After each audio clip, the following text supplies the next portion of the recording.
The story begins with Voldemort becoming stronger than ever.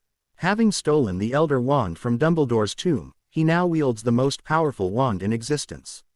His presence spreads fear across the wizarding world, and his control over the Ministry and Hogwarts grows tighter every day. Meanwhile, Harry, Ron, and Hermione remain determined to continue their mission of finding and destroying the remaining Horcruxes, the fragments of Voldemort's soul. Each one destroyed brings them closer to defeating him, but each step also puts them in greater danger. Their journey first leads them to Gringotts Bank, the heavily guarded vaults of the goblins. With the reluctant help of Griphook, the trio disguise themselves to break into Bellatrix Lestrange's vault. Inside, the chamber is filled with enchanted treasures that multiply and burn at a single touch, but among the cursed objects lies Helga Hufflepuff's cup, a Horcrux. They snatch it and escape only through a daring and chaotic flight on the back of a dragon, bursting out from beneath the streets of London. The dragon carries them far away before they leap into a lake, bruised, soaked, and exhausted but still alive. The Horcrux is destroyed, and with it another piece of Voldemort's soul. Now the path leads them back to Hogwarts. Harry feels the pull of the Horcruxes through his scar, and he knows the next one is hidden within the castle. When they return, they find Hogwarts under the cold control of Severus Snape. The once warm halls are shadowed, the students terrorized by Death Eater professors. But Harry's arrival sparks courage. Confrontations arise in the Great Hall as McGonagall challenges Snape in a fierce duel. Outmatched and unwilling to kill, Snape flees into the night, leaving the castle in the hands of those ready to defend it. The castle awakens with loyalty to Harry, teachers and students rallying, protective enchantments sealing the grounds, and the Order of the Phoenix arriving to join the fight. As the preparations continue, Harry searches desperately for the next Horcrux. Luna Lovegood suggests Rowena Ravenclaw's lost diadem, a relic hidden for centuries. Together they find it in the Room of Requirement, transformed into a massive chamber filled with forgotten treasures. But Draco Malfoy, Crabbe, and Goyle appear, determined to capture Harry. A fierce fight erupts, and Crabbe unleashes Fiendfire, a cursed flame that spreads uncontrollably, consuming everything in its path. The fire becomes monstrous, taking the shapes of roaring beasts, devouring the chamber. In their desperate escape, Harry saves Malfoy and Goyle, though Crabbe is consumed by the flames. The diadem is destroyed by the cursed fire, eliminating another Horcrux. The battle outside escalates into chaos. Voldemort unleashes his forces, giants, dark creatures, and hordes of Death Eaters, upon Hogwarts. The defenders fight bravely, but the toll is devastating. Explosions rock the castle, towers crumble, and the cries of battle echo through the night.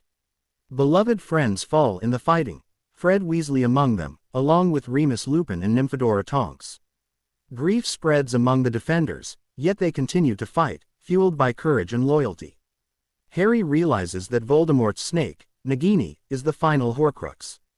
But killing her while she remains close to Voldemort proves almost impossible.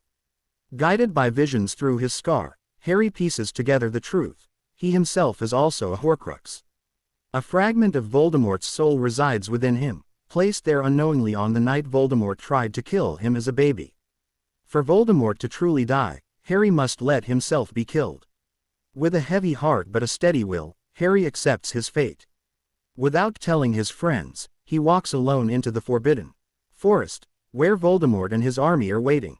Along the way, he uses the Resurrection Stone from the Snitch, summoning the spirits of his parents, Sirius Black, and Remus Lupin. They give him strength and comfort in his final steps. Harry enters the clearing, offers no resistance, and Voldemort casts the killing curse.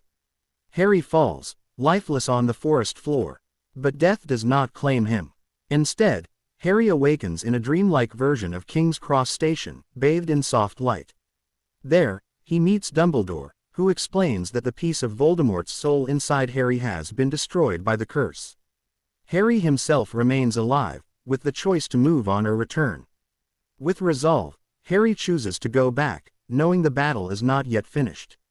Voldemort believes Harry is dead and triumphantly returns to Hogwarts, displaying Harry's body to shatter the defenders' hope. The sight fills the survivors with despair, but it also ignites courage in one unlikely hero, Neville Longbottom. Defying Voldemort's threats, Neville draws the sword of Gryffindor from the sorting hat and strikes down Nagini in a single blow, destroying the final Horcrux. Voldemort, now mortal, feels his power weaken. The final battle surges through Hogwarts one last time. Harry reveals himself alive, and chaos erupts. Spells clash across the shattered halls as students and teachers fight desperately. The climactic duel between Harry and Voldemort unfolds in the Great Hall, with everyone watching. Harry explains that the Elder Wand does not serve Voldemort, because its loyalty lies with him. Harry had disarmed Draco, who had previously disarmed Dumbledore, making Harry the rightful master of the wand. Voldemort, blinded by arrogance, refuses to believe this and casts the killing curse. But the Elder Wand will not turn against its true master. The spell rebounds, and Voldemort is finally destroyed, his body crumbling into nothingness, his reign of terror ended forever. When silence falls, grief and relief mix in the air. Families mourn their loved ones, while others rejoice in survival. Harry, exhausted and worn, walks through the rubble with his friends, knowing the war is over but that its scars will last forever. In private, he makes a choice about the Elder Wand. Though it is the most powerful wand in existence, Harry knows the danger it represents. He decides to break it, ensuring no one can ever use it again. Years later, the world is healed. At King's Cross Station, Harry and Ginny, along with Ron and Hermione, stand as proud parents, sending their children off to Hogwarts. Harry's son, Albus Severus Potter, worries about living up to his father's legacy, but Harry reassures him that bravery and choice define a person, not the weight of a name.